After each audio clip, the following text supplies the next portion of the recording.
तो आज का टॉपिक है जो उत्पीड़ित लोग हैं उनका भाषा मनोविज्ञान। मैंने जानबूझकर ये किसी खास समुदाय विशेष को नाम न रखते हुए उत्पीड़ित एक सामान्य पदावली जनरल टर्मिनोलॉजी का मैंने इस्तेमाल किया, क्योंकि ये जो एक पैराडाइम है उत्पीड़क और उत्पीड़ित का, ये हर जगह लागू है। आप देखेंगे कि पूरा भारतीय समुदाय अपने पूरे भारत राष्ट्र को भी अगर देखें तो ये भी एक उत्पीड़ित के रूप में नजर आएगा अगर आप औपनिवेशिक इसके इतिहास को देखेंगे कि एक पूरा राष्ट्र ही उत्पीड़न का एक लंबे समय तक वो शिकार रहा, एक पूरा राष्ट्र। तो ऐसे आप समझ सकते हैं कि उत्पीड़न का ये जो विमर्श है, डिस्कोर्स है, ये कितना व्यापक है। एक पूरा राष्ट्र ही उत्पीड़न का शिकार रहा।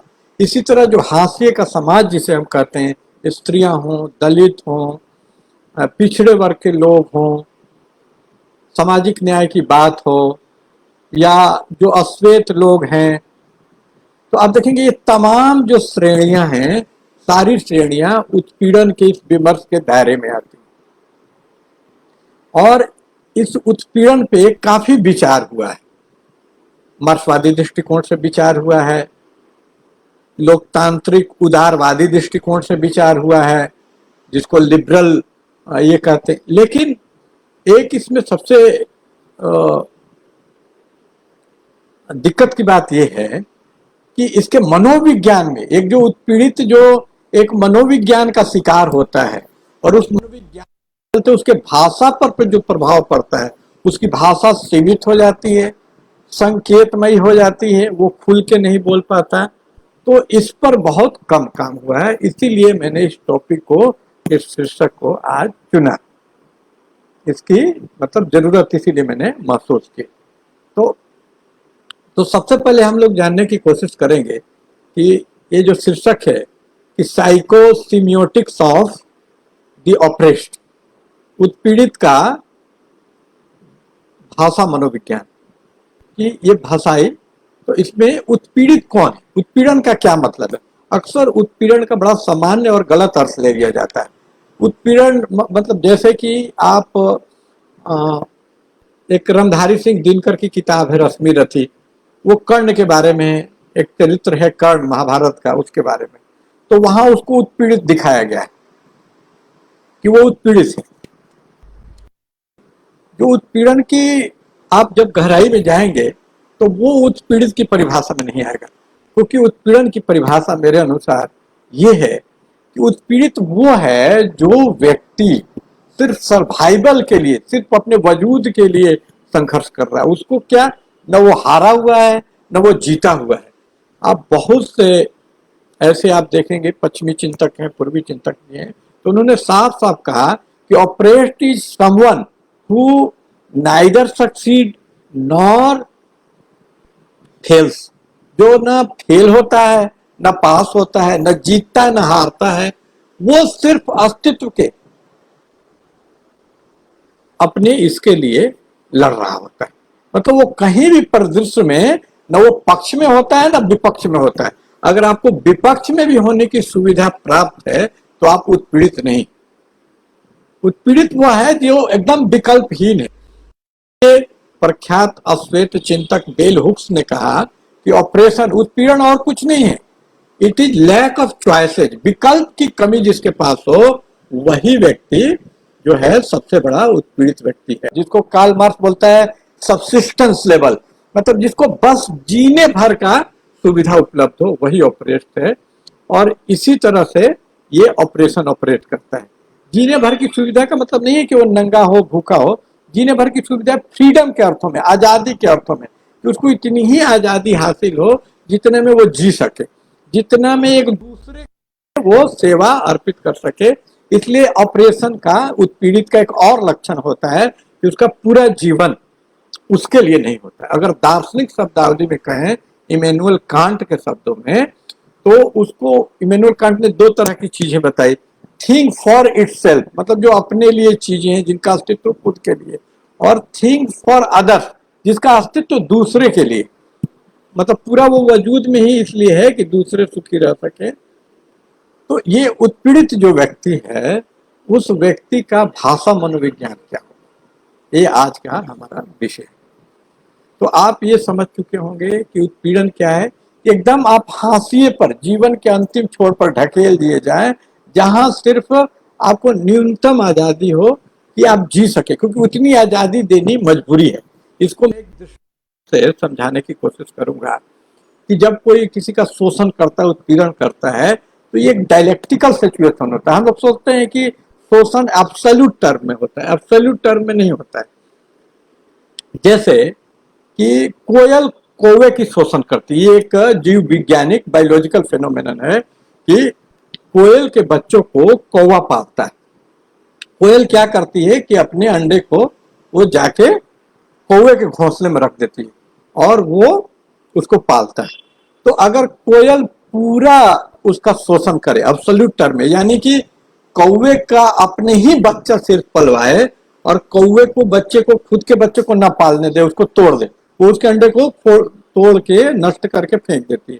लेकिन सारे अंडों को अगर वो नष्ट करके फेंक दे, तो आप समझ सकते हैं कि फिर कौवा का वो जो प्रजाति खत्म हो जाएगी, तो फिर कोयल किसका शोषण करेगी।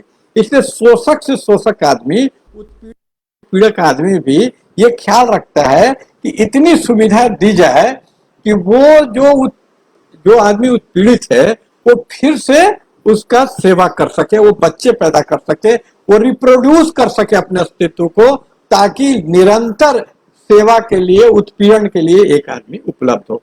इसलिए उत्पीड़न भी 100% नहीं होता है, मतलब उत्पीड़ित से उत्पीड़ित आदमी को एक आजादी। इसलिए ऑब्सोल्यूट एब्सेंस यानी आजादी बिल्कुल नहीं होने का नाम उत्पीड़न नहीं है।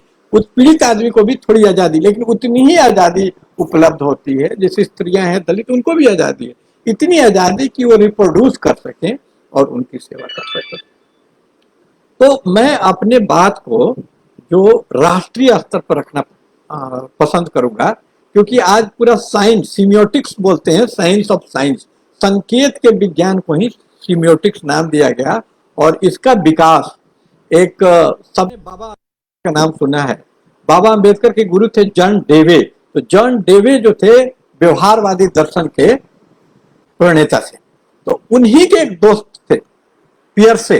तो पियर्से भी बहुत व्यवहारवादी दार्शनिक थे, और उसी पियर्से ने सबसे पहले ये सीमियोटिक्स की बात की, जिसको उन्होंने सीमियोसिस बोला, मतलब संकेतित विज्ञान।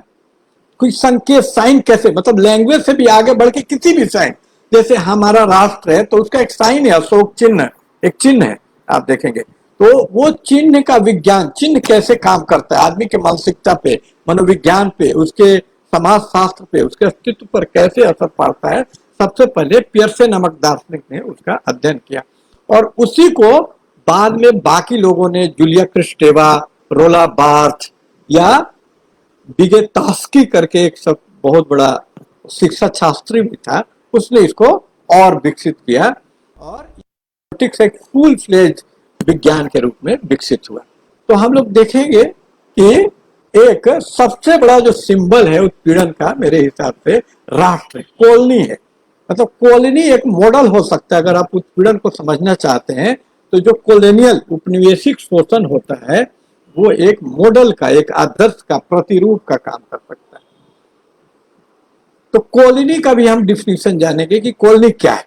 जैसे भारत उपनिवेश था इंग्लैंड का, तो उसमें होता क्या है, एक जो कॉलोनाइजर है, मेट्रोपॉलिटन, मतलब उपनिवेश बनाने वाला, उपनिवेशक उसको हिंदी में बोल सकते हैं। जैसे इंग्लैंड भारत को अपना उपनिवेश तो वो करता क्या है भारत के साथ, तो एक भारत जो स्वतंत्र एक वजूद है, अस्तित्व है, थिंक फॉर इटसेल्फ है, अपने लिए उसका वजूद है, उस वजूद को धीरे धीरे वो ऐसे डिजाइन करता है कि उसका सारा अस्तित्व, क्रियाकलाप, उसका राष्ट्रीय जीवन, जो नेशनल लाइफ है भारत का, वो किसके लिए, इंग्लैंड के लिए। वो काम करे जो काम इंग्लैंड के हित में हो, ना कि भारत के हित में हो।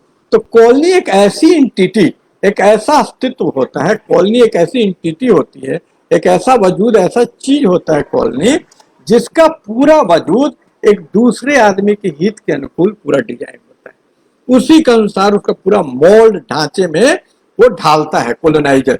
धीरे धीरे उसकी शिक्षा दीक्षा, वहां जो पढ़ाई होगा, वहां जो इंडस्ट्री बैठाया जाएगा, सारा कुछ एक तीसरे व्यक्ति के हितों को ध्यान में रखते हुए पूरा ये निर्धारित किया जाता है। इसी को कॉलोनी बोलते हैं। तो कोई भी ये सिर्फ राष्ट्रीय नहीं, आप देखेंगे कि एक व्यक्ति का भी अगर शोषण होता है तो वो भी एक प्रकार से कॉलोनी है। इसलिए आप देखिएगा कि कॉलोनी मॉडल को ये स्त्रियों ने भी उनका जो उत्पीड़न होता है उसको समझने के लिए इस्तेमाल किया। और अब तक किताबें देख सकते हैं कि स्त्री, प्रभा खेतान की किताबें हैं जिसमें स्त्री एक उपनिवेश यानी वुमेन एज ए कॉलोनी की बात प्रभा खेतान करती है। तो आप देख सकते हैं कि कॉलोनी उत्पीड़न को समझने का एक बेहतरीन मॉडल हो सकता है कि भारत का जो 200 सालों से उपनिवेश के रूप में शोषण होता है, तो उसमें जो भारत अपना जो सिमियोटिक्स, अपनी पीड़ा को, उत्पीड़न की पीड़ा को, संघर्ष को व्यक्त करने के लिए एक सिमियोटिक्स डेवलप करता है, अपना एक रूपक डेवलप करता है। आप देखेंगे तो इस रूपक को देखिएगा फ्रेडरिक जेमिसन जैसे विद्वानों ने राष्ट्रीय रूपक कहा। इसलिए जो चीजें पहले नजर आती थी कि भाई ये ऐसे ही एक कहानी है, लेकिन जब उसको राष्ट्रीय रूपक में के रूप में देखा गया तो पाया गया कि ये पूरा कहानी राष्ट्र के शोषण वगैरह के बारे में कहानी है, जो अदरवाइज एक साधारण कहानी दिख रही थी। तो ये संकेत के विज्ञान ने हमें हेल्प किया कि हम जो बहुत रैंडम दिख रहा था कि ऐसे ही है, इसका कोई अर्थ नहीं है, जैसे देवकी नंदन खत्री का जो चंद्रकांता संतति करके उपन्यास जो लिखे गए, तो रहस्य, रोमांच और अय्यारी, जादू वगैरह से, तिलस्म से संबंधित उपन्यास समझे गए। लेकिन जब इसके डीप में, क्योंकि जो उत्पीड़ित होता है वो अपनी भावनाओं को, अपने पीड़ा को डायरेक्ट अभिव्यक्त नहीं कर सकता है, क्योंकि अगर डायरेक्ट अभिव्यक्त कर सकता है तो उसको उत्पीड़ित बोलते ही क्यों? उत्पीड़ित होने के चलते ही तो वो लैक ऑफ स्वागत है, लैक ऑफ उसका चॉइस है, उसके पास चॉइस ही नहीं है कि वो कुछ कर सके। इसलिए भाषा भी उसके पास उपलब्ध नहीं होती है पूरी तरह से। तो भाषा का बड़ा एक बुद्धिमान स्ट्रेटेजिक रणनीतिक इस्तेमाल उसको करना पड़ता है। सबको मालूम है कि प्रेमचंद ने एक डायरेक्ट प्रत्यक्ष रूप से एक कहानी संग्रह सोजे वतन निकाल दिया तो तुरंत वो जब्त हो गया। तो इससे आप समझ सकते हैं कि किस तरह से वो चीज एक उत्पीड़ित आदमी डायरेक्ट नहीं बोल सकता है, वो शोषण का और उत्पीड़न का तुरंत शिकार हो जाता है। तो इसके लिए एक देखिएगा कि अवचेतन, जिसको फ्रेडरिक जेमिसन पॉलिटिकल अनकॉन्शियस, रणनीतिक अवचेतन बोलता है, तो अवचेतन अपने आप को रणनीतिक भाषा का आविष्कार करता है। उस भाषा को मैं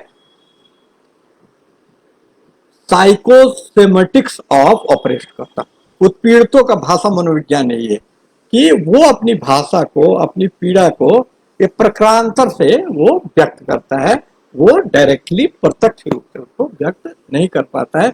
इसीलिए देखिएगा कि जो उत्पीड़ित जातियों के कवि हुए, रैदास, कबीर, तो इनकी भाषा को बड़ा संध्या भाषा, क्रिप्टिक भाषा यानी अबूझ भाषा कहा गया। जबकि उनका खुद का दावा था कबीर का कि मैं कहता सुलझाई, मैं सुलझा के कहता हूँ, फिर भी उनकी भाषा जो एक अन्य यानी दूसरा व्यक्ति पढ़ रहा है तो वो उसको बड़ा उलट बांसी बोला कि ये तो उल्टा बोल रहे हैं। तो इस भाषा का ये जो द्वंदात्मक जो स्वरूप है एक उत्पीड़ित की भाषा का, तो ये उसके उत्पीड़न से आता है। उत्पीड़न उसकी भाषा के बनावट को निर्धारित करती है।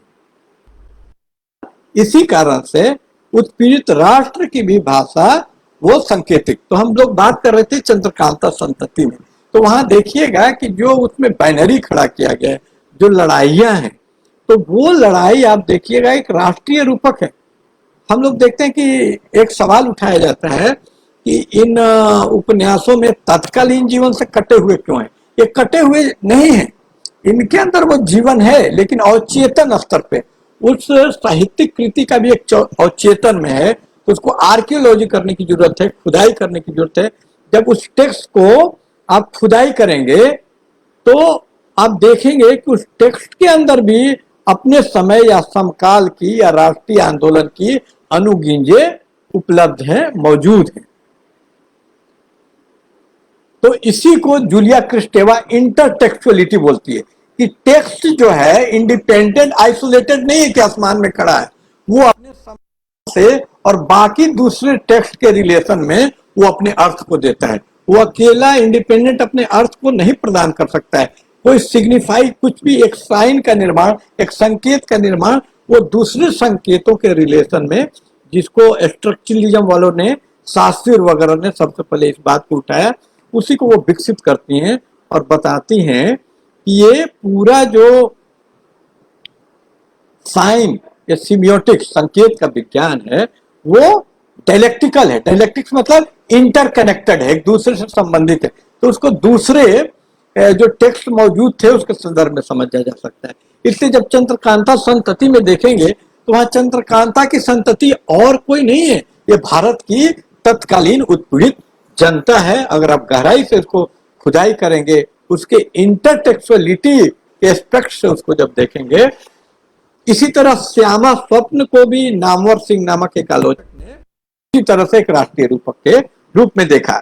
या बंकिम चंद्र का जो उपन्यास है उसकी भी इसी रूप में देखने की कोशिश है, जिनको हम लोग सबल्टर्न इतिहासकार बोलते हैं, ज्ञानेंद्र पांडे, शाहिद वगैरह जो हैं, ये लोग इसी रूप से देखने का इसको कोशिश करते हैं। और बाकी जो सांस्कृतिक एक कॉर्पस तैयार करती है उत्पीड़ित जनता, सिंबल तैयार करती है, चरखा प्रतीक बन जाता है लड़ाई का, राष्ट्रीय लड़ाई का।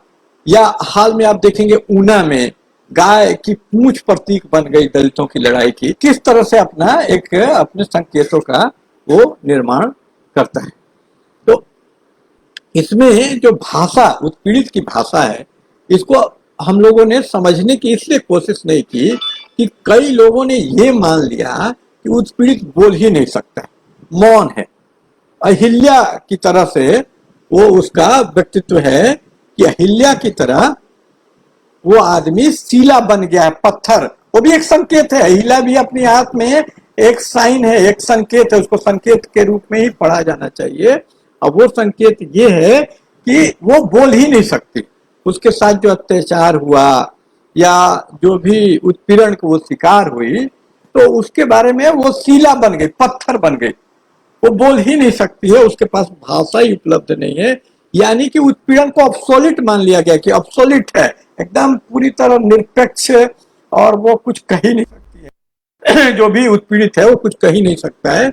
और सवाल खड़ा किया गया कि जो हाशिए का आदमी है, जिसको ग्रामसी ने सबल्टर्न बोला, तो एक गायत्री देवी चक्रवर्ती विवाह करके विदुषी हुई उत्तर आधुनिक, तो उन्होंने सवाल ही खड़ा कर दिया कि कैन सबल्टर्न स्पीक, क्या जो हाशिए का आदमी है सबल्टर्न आदमी बोल सकता है।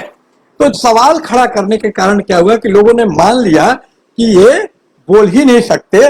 तो जब मान ही लिया कि इसके पास भाषा ही नहीं है पीड़ित आदमी के पास, और फिल्मों में भी देखेंगे, हाल में एक फिल्म आई आर्टिकल 15, तो उसमें जो पीड़ित आदमी है, एक लड़का है, उसको बिल्कुल निरीह, उससे कुछ पूछा जाता है कोई जवाब ही नहीं देता है। और कविताओं में भी देखिएगा, भिक्षुक कविता हो चाहे, उसको बड़ा निरीह और उसके पास दिखाया गया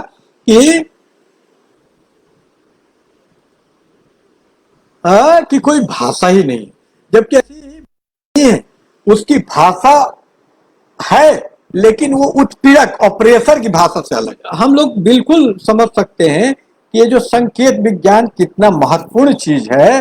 और आप देखेंगे कि अगर स्त्री उत्पीड़न वगैरह की बात की जाए, इतना महत्वपूर्ण है कि जो उत्पीड़न का आधार है जेंडर, उसको हिंदी में लिंग कहा जाता है। लिंग का अर्थ ही होता है चिन्ह, सिंबल। तो वह सिंबल जिससे स्त्री और पुरुष में भेद किया जा सके, और वो सिंबल पुरुष के आधार पर, जो कि उत्पीड़ित वर्ग आप कह सकते हैं, जो कि शासक वर्ग है, उसके आधार पर। और जो बाकी अदर वर्ग है इस बाइनरी में, जो औरतें हैं, स्त्री हैं, उसको साइन या चिन्ह से नहीं पहचाना जा रहा है, उसको absence of language, absence of चिन्ह, यानी लिंग के अभाव से पहचाना जा रहा है कि स्त्री कौन है जिसमें इस चिन्ह का, इस लिंग का अभाव हो, और पुरुष कौन है जिसमें इस लिंग की उपस्थिति हो। तो आप समझ सकते हैं कि जो उत्पीड़ित है उसको अभाव के रूप में, साइलेंस के रूप में, मौन के रूप में देखने की प्रवृत्ति रही है और उसको भाषा से मरहूम किया जाता रहा है। तो उसका जो भाषा मनोविज्ञान है, जब वो संघर्ष करता है तो वो विकसित होती है। इसीलिए आप देखेंगे कि अंग्रेजों ने, ब्रिटिश ने भारत के बोलियों को वर्नाकुलर बोल दिया, उसका मजाक उड़ा दिया, उसको भाषा ही नहीं माना। लेकिन हम उसको पुनर्वास करना चाहते हैं। इस विमर्श आज जो मैं कर रहा हूं उसका उद्देश्य यही है कि किस तरह हाशिए में धकेल दी गई जो मेरी एक कॉलोनी के रूप में, एक उत्पीड़ित समाज के रूप में, भारतीय समाज के रूप में मेरी भाषा को रिहेबिलिटेट करना, उसको फिर से पुनर्वास करना। ये पुनर्वास तभी हो सकता है जब इस पे चर्चा हो और इसकी समस्याओं को हम सामने लाएं। तो इसके लिए, ताकि बात सरल हो जाए और बहुत अकादमिक न हो, तो मैं कोशिश करूंगा कि इसको मिसाल के माध्यम से, दो कविताओं के माध्यम से, समकालीन कवियों की, बहुत पुराने कवि नहीं, समकालीन, ताकि वो दिलचस्प रहे बातचीत, उसके माध्यम से मैं अपनी बात रखना चाहूंगा कि उत्पीड़ित अपना भाषा शास्त्र डेवलप करता है। इसके पहले ये जो साइकोसिम्योटिक्स के थोड़ा इतिहास के बारे में 2 मिनट बताना चाहूंगा कि ये हम विश्वविद्यालय में बात कर रहे हैं तो सारे प्राध्यापक शिक्षा शास्त्र, पेडागोजी के बारे में बहुत अच्छी, हमसे अच्छी जानकारी रखते होंगे, क्योंकि मैं तो एक अभियंता हूं और तकनीकी का छात्र रहा हूं। तो ये जिन लोग जो शिक्षक हैं, जिन्होंने बीएड किया है या जो शिक्षा शास्त्र के बारे में पढ़ा है, तो उन्होंने पियाजे का नाम, PIAGET, पियाजे, उसका नाम जरूर सुना होगा। तो उसने बहुत डेवलपमेंट कैसे वो कॉग्निटिव, ज्ञानात्मक विकास एक बच्चे का कैसा होता है उसके बारे में बातचीत उन्होंने की है और बताया है कि आदमी डिस्कवरी द्वारा सीखता है, डिस्कवरी थ्योरी ऑफ नॉलेज, कि छोड़ दिया जाता है उसको स्वतंत्र और वो जाके खोज करता है। बच्चा आग को छूता है, उसको पता चलता है कि इससे तो हाथ जलता है, तो सीखता है कि इसको नहीं छूना चाहिए। तो उनकी थ्योरी क्या है कि आदमी क्रिया करता है स्वतंत्र रूप से और इसके दौरान अपने लाइव एक्सपीरियंस से वो सीखता है, अपने अनुभव से सीखता है। तो आप समझ सकते हैं कि ये जो पियाजे की थ्योरी है कॉग्निटिव डेवलपमेंट की, वो उत्पीड़ित को नहीं समझ सकते, क्योंकि उत्पीड़ित के पास वो आजादी ही नहीं होती है कि वो स्वतंत्र क्रियाकलाप कर सके। तो यानी वो कोई सीख ही नहीं पाएगा, वो तो अशिक्षित रह जाएगा। तो ये जो थ्योरी है वो उत्पीड़ित के भाषा शास्त्र को, उसके भाषा के माध्यम से ही ज्ञान होता है। मनुष्य के ज्ञान का मुख्य स्रोत भाषा है। तो ये आप समझ सकते हैं कि जो मनुष्य का मुख्य का ज्ञान स्रोत जो भाषा है वो पियाजे की थ्योरी से नहीं समझी जा सकती। तो एक और अल्टरनेटिव उसी समय में 1920 के आसपास ही एक थ्योरी आई विगोस्टिन की। तो उन्होंने बोला, विगोटस्की ने बोला, VIGOTSKY, विगोटस्की। तो विगोटस्की ने कहा कि नहीं, आदमी स्वतंत्र रूप से भाषा को नहीं सीखता है, जैसे एक बच्चा अपनी माँ से सीखता है जिसके, तो इसीलिए उसने जोनल प्रॉक्सिमल डेवलपमेंट इसको बोला। जोनल मतलब किसी आदमी के आसपास रख के हम सीखते हैं, वो गाइड करता है, हम क्रियाकलाप करते हैं लेकिन वो गाइडेड क्रियाकलाप होता है। तो आप देखेंगे कि उत्पीड़ित के भाषा शास्त्र या उसके ज्ञानात्मक बुद्धि के विकास को समझने के लिए एक राष्ट्र के रूप में आप देखेंगे कि भारत भी 1957 तक शैशवावस्था में, उसका विद्रोह जो 1857 का जो स्वतंत्रता आंदोलन है, जिसको आप देखिएगा वीर सावरकर भी स्वतंत्रता मानते हैं और उसके घोर विपरीत कार्ल मार्क्स भी स्वतंत्रता आंदोलन मानता है। तो ये कितना व्यापक है समझ सकते हैं। दो विपरीत ध्रुवों के विचारक उसको स्वतंत्रता आंदोलन मानने के लिए, उपनिवेशवाद और साम्राज्यवाद के खिलाफ मानने के लिए तैयार है, लेकिन अंग्रेज तैयार नहीं है। अंग्रेज उसको सिर्फ सिपाही म्यूटनी कहता है। मेरी विचारधारा स्वतंत्रता आंदोलन मानने के पक्ष में। तो वो आंदोलन देखिएगा स्वतःस्फूर्त है, बच्चे टाइप का है, वहां कोई एक नॉलेज नहीं है, डेवलपमेंट नहीं है, बुद्धि का विकास ये धीरे धीरे होता है और ये अंग्रेजों के प्रोक्सिमिटी में ही रख के रखता है। हम लोग राष्ट्रवाद सीखते हैं तो उन्हीं के लोकतंत्र, हम देखते हैं कि इंग्लैंड में लोकतंत्र है और वही आदमी हमारे यहाँ लोकतंत्र नहीं लागू करने के तैयार है। तो हम ये, इसलिए मुझे विगोटस्की की थ्योरी ज्यादा अच्छी लगती है और वो उसने अपने थ्योरी को बोला साइकोसिम्योटिक्स, तो वहीं से मैंने ये शब्द लिया, साइकोसिम्योटिक भाषा मनोविज्ञान। तो ये हम लोग प्रॉक्सिमल, इसी को एंथ्रोपोलॉजी नृतत्व शास्त्र में इसी बात को अलग नाम दिया गया कि जो स्वतंत्र आदमी है वो डिस्कवरी से सीखता है, इवोल्यूशन से सीखता है, धीरे धीरे वो खुद ब खुद इवॉल्व करता है, अपने इंटरनल कंट्राडिक्शन डायलेक्टिकल डेवलपमेंट जिसको हैंडल करता है। लेकिन वो आदमी जो है, जो कॉलोनी है, जो औरतें हैं, जो उत्पीड़ित आदमी है, वो डिफ्यूजनिज्म उसको बोलते हैं, वो किसी के साथ रह के सीखता है, उसको उन लोगों ने बोला, और उसी को विगोटोस्की बोलता है जोनल प्रॉक्सिमल डेवलपमेंट, कि आप साथ, इसलिए वो स्वतंत्र विकास नहीं होता, उत्पीड़ित की भाषा पे उत्पीड़ित की भाषा की छाया रहती है। वो पहली जो लड़ाई लड़ता है उत्पीड़न के खिलाफ, वो बराबरी की लड़ाई होती है, वो बराबर बनना चाहता है, किसके, उत्पीड़क के, कि हमको भी ब्रिटिश के बराबर अधिकार मिले, और इसके लिए वो ब्रिटिश जैसा होना चाहता है। तो आप देखेंगे कि कई गिरती दीवारें उपन्यास पढ़ेंगे तो उसमें वर्णन है कि तब के युवक अंग्रेजों जैसा हैट पहनना, और जितने ये राजवाड़े थे राजस्थान के, तो इसके जो राजपुत्र राजकुमार वगैरह, या आप राजा भूदेव थे छत्तीसगढ़ के, तो वहां भी देखिएगा कि अंग्रेजों का नकल करते थे, यहां तक कि उनका बड़ा मन रहता था कि किसी अंग्रेज फिरंगी महिला से शादी करें, और कई लोगों ने शादी की। इस पर एक विस्तृत किताब थे, the wicked women of country करके किताब भी है। ये जो डेवलपमेंट स्वतंत्र नहीं है, इसलिए इसका भाषा मनोविज्ञान एक गुलाम आदमी का भाषा मनोविज्ञान है पढ़ित का, तो उससे वो मुक्त कैसे होगा। तो इसी समस्या को प्रोबेबलाइज करने का मैं कोशिश कर रहा था कि ये जो संकेत विज्ञान है उत्पीड़ित का, तो इसलिए ये आप किसी महिला अंचल को समझना चाहते हैं, आपके रेणु भी आप ही के मिथिलांचल मधुपुरा के आसपास के हैं, तो इसलिए मैं रेणु का उदाहरण देना पसंद करूंगा कि महिला अंचल को समझने के लिए जब तक आप इस इंटरटेक्चुअलिटी को नहीं समझेंगे, तो महिला अंचल को आप गहराई से नहीं, सतही तौर पर समझ पाएंगे, उसके भीतर के टेक्स्ट को नहीं समझ। महिला आंचल में भी देखिएगा कि उत्पीड़ित द्वारा साइन जो है, सिंबल के इस्तेमाल का अच्छा वर्णन है। जैसे जितनी भी छोटी जातियां महिला आंचल में वर्णन आता है कि वो सिंह टाइटल लगाने लगी, क्षत्रिय बोलने लगी खुद को, ततमा क्षत्रिय, कुर्मी क्षत्रिय, और कि यहाँ तक नौबत आ गई कि चमार भी चमार क्षत्रिय लिखने की हद तक आ गए और सिंह टाइटल वगैरह लगाने लगे। तो ये सिंह टाइटल एक संकेत था, पावर का संकेत था, उसको लगाने से, एक सिंबल से वो समझता था कि हम पावरफुल हो जाएंगे, वो उसको आप इंपावरमेंट का साधन समझ रहा था। तो उत्पीड़क ही निर्धारित कर रहा था उसके पावर के विमर्श को, उसके इंपावरमेंट में। इसीलिए मैंने बोला कि प्रॉक्सिमल, वो जिसके साथ रह रहा था उसी से सीख रहा था उत्पीड़न के खिलाफ लड़ना, मतलब जिसके खिलाफ लड़ना है उसी से आप तब सीख रहे होते हैं। ये पहला चरण होता है। इसलिए वो जो भाषा मनोविज्ञान होता है उसका पहला चरण नकल का, इमुलेशन का होता है।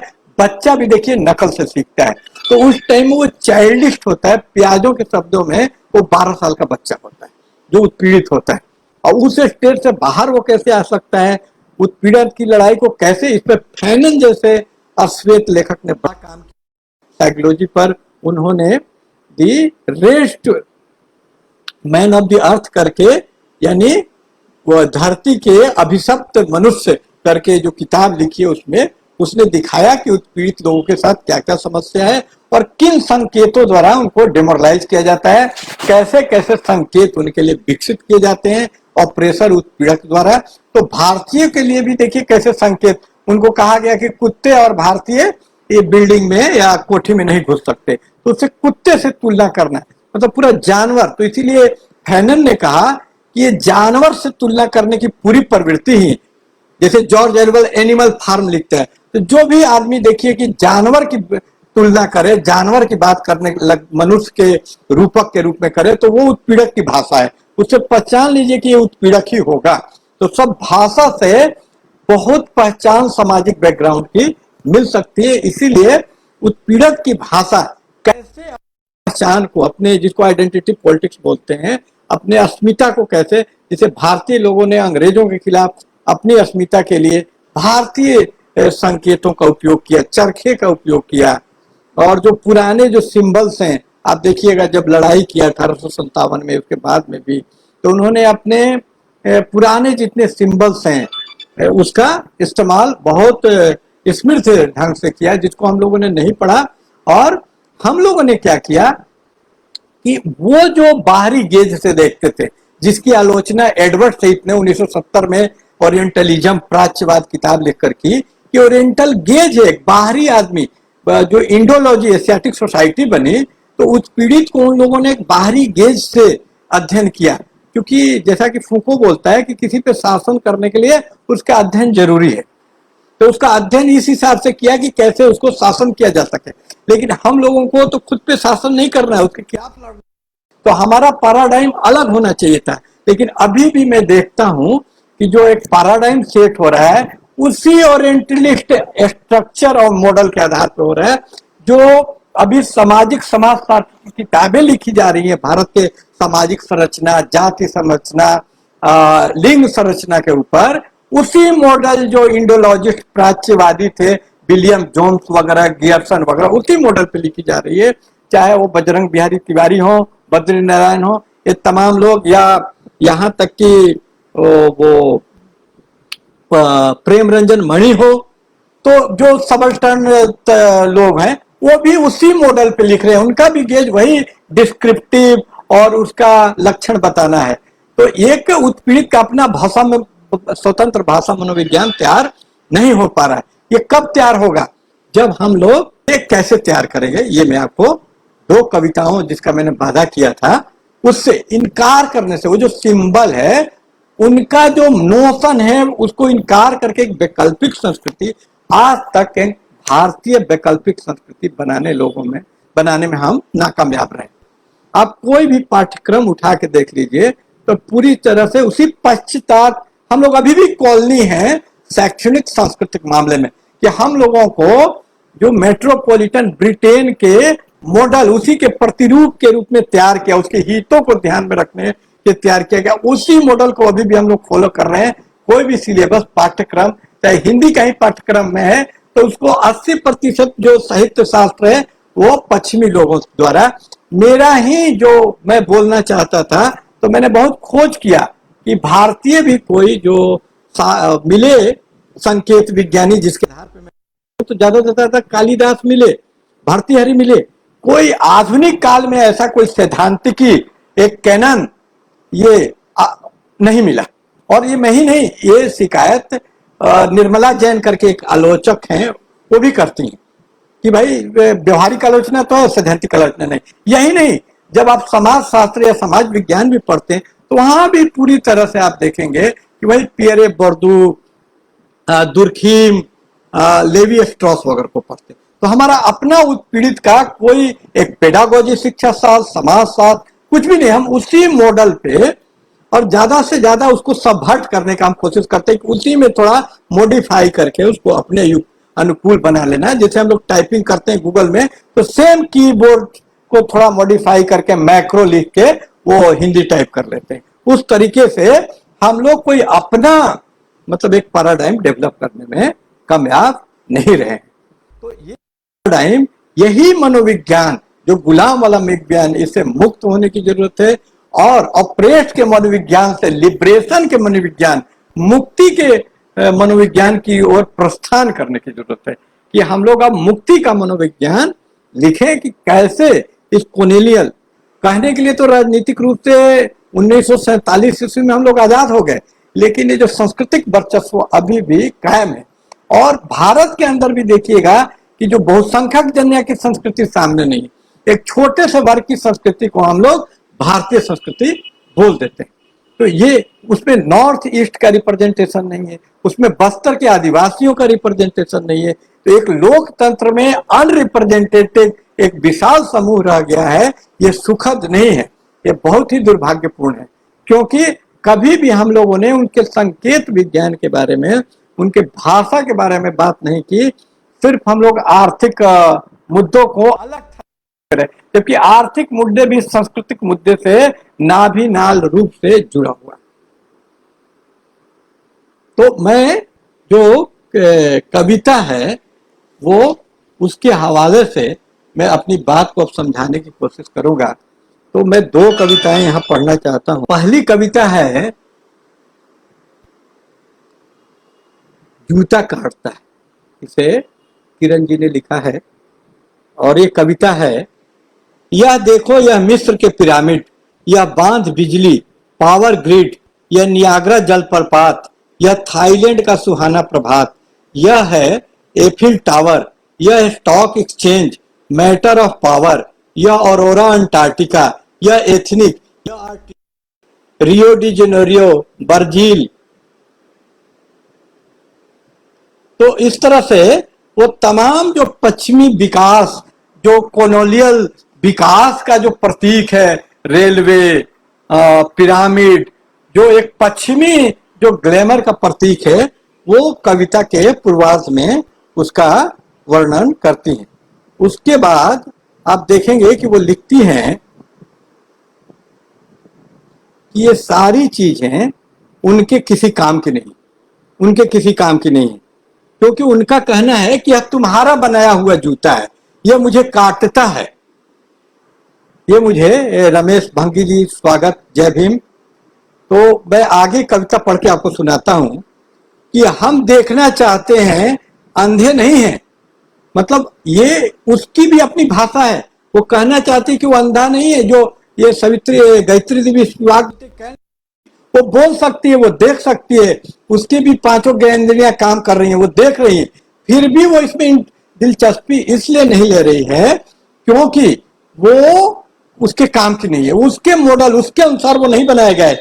ये जूता उसे काटता है, ये जूता उसके लिए कंफर्टेबल नहीं है, यह जूता काटता है, हमारा ध्यान यह दर्द बांटता है, तुम्हारा बनाया जूता तुम्हें काटता है, तो उसे वो नहीं काटता। हाँ साहब, यह जूता आपके हिसाब से तंग है, सदियों पुराना भारी है, हमारे बच्चों के भूख से रुदन जारी है, हमारी पत्नी को अस्थमा की बीमारी है, अनीमिया की मती मारी है, और फिर इस जूते के लोहे में लगा जंग है, और ये पैर को सांप सा चाटता है, साहिब आपका जूता हमें काटता है। तो ये जो पूरा कॉलोनियल विमर्श है, उसका पूरा सीमियोटिक्स है, वो उत्पीड़ित के काम का नहीं है। उत्पीड़ित उसको अपनाता है तो वो अट नहीं पा रहा है, का जो पूरा पीड़ा वजूद है उसमें अट नहीं पा रहा, उसको काट रहा है, छोटा पड़ रहा है, उसके आयतन के अनुकूल वो नहीं है। तो इस कविता में आप देख सकते हैं कि उत्पीड़ित वो अपना एक संकेत विज्ञान जूते के माध्यम से डेवलप करता है। आप देखेंगे कि उसके संकेत में आखिर जूता ही क्यों आता है। जूता पैर में पहना जाता है और पैर नीचे का प्रतीक है, और बार बार कहा गया कि पैर से जन्म हुआ है, जो हास्य के लोग हैं, दलित लोग हैं, उनका जन्म पैर से हुआ, पाद। और आप देखेंगे कि जो अभिजन की भाषा है उसमें पैर चलने का प्रतीक नहीं है, गति का प्रतीक नहीं है, वो पैर प्रतीक है नीचे होने का प्रतीक है। यानी वो स्ट्रक्चरल मीनिंग, वो जिसको सोशियोलॉजी में बोलते हैं फंक्शनल स्ट्रक्चरल, वो संरचनात्मक मीनिंग ग्रहण करता है पैर का, पाद, उसको पाद बोलता है, पाद मतलब पैर, और उसका वो फंक्शनल मीनिंग कि पैर मतलब पाद मतलब चलना, वो ग्रहण नहीं करता है। आप देखिएगा, इसीलिए उस अभिजन की भाषा में आप देखिएगा एक शब्द है, रीना तिवारी जी शुक्रिया आपका। तो आप देखेंगे पादप शब्द है, पादप मतलब पौधा होता है, प्लांट। तो पादप का जो आप देखेंगे व्युत्पत्ति के हिसाब से अर्थ है, पाद मतलब पैर और प मतलब पीना, जो पैर से पानी पीता है। तो पौधे आप देखेंगे कि जड़ों से पानी अवशोषित करते हैं, एब्जॉर्ब करते हैं, इसलिए नाम एक तरीके से ठीक ही है, ठीक है। और ये चूंकि नीचे में है जड़े, तो जड़े को पैर बोलना भी ठीक है, अगर हम स्ट्रक्चरल संरचनात्मक दृष्टिकोण से अगर हम देखें तो आप देखेंगे कि इसीलिए पैर में पहने जाने वाले जूते को सिंबल बनाता है। अब देखिए किस तरह इस कविता के राजनीतिक अवचेतन में खुद को पैर या पैर से जन्मा हुआ बोले जाने का जो पुरुष सूत्र है दशम मंडल वेद में, उसमें जो पैर से जन्मा हुआ बोला गया है, तो इस चीज का कैसा तीव्र बोध है, प्रतीक भी गढ़ता है। तो जैसा कि मैंने विगोत्वस्की के हवाले से बताया कि प्रॉक्सिमल है, उसी से वो सीखता है कि हम क्या हैं, तो अपने अस्तित्व को भी वहीं से वो डिफाइन करता है, जूते से वो अपना पूरा सिंबलिज्म। लेकिन उस जूते होने से वो इनकार कर रहा है कि ये जूता तुम्हारे काम का, ये परिभाषा हमको पैर बोलना काम का नहीं है। तो ये जो पैर पादप की मैं जो बात कर रहा था, तो आप देखेंगे कि ये बहुत ही कंट्राडिक्टरी टर्म है, क्योंकि पौधे की मेन विशेषता ही यही है कि वो चलता नहीं। अगर किसी से जंतु और पादप में जंगम और संगम में अंतर पूछा जाए तो जो यही अंतर है कि पौधे नहीं चलते, प्लांट नहीं चलता और एनिमल चलता है, यही सबसे बड़ा डिफरेंस है।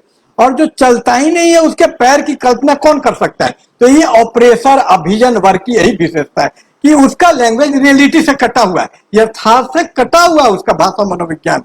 वो चूंकि खुद पैर वाला है तो वो आत्मग्रस्त है। पियाजो के शब्दों में वो मिरर 12 साल का बच्चा ही है। ऑपरेटर हमेशा उत्पीड़क जो है वो बच्चा ही रह जाता है लंबे पीरियड के लिए, इसलिए वो अपने से भिन्न वस्तु का, यानी अगर एक आदमी को पैर है तो उसको लगता है कि विश्व की हर संरचना का पैर होना चाहिए। इसलिए उसका ज्ञान, जिसको फिलोसफी में दो स्कूल है, बुद्धिवादी रेशनलिस्ट जिसको देकार्ते वगैरह सपोर्ट करते हैं, अनुभववादी जिसको ह्यूम, डेविड ह्यूम, लॉक वगैरह, तो अनुभववादी उसका बुरी तरह से वो इंपीरिकल है, अपने अनुभववादी, उसके बियॉन्ड वो सोच ही नहीं सकता है रेशनली, बुद्धिवादी ढंग से। जिसको लेनिन ने भी एक किताब लिखी इंपीरियो क्रिटिसिज्म, तो उसमें इंप्रिसिज्म यानी अनुभववाद का बहुत क्रिटिक तैयार किया। इमैनुअल कांट ने भी क्रिटिक ऑफ प्योर रीजन वगैरह लिख के इसके बारे में विसदन किया है।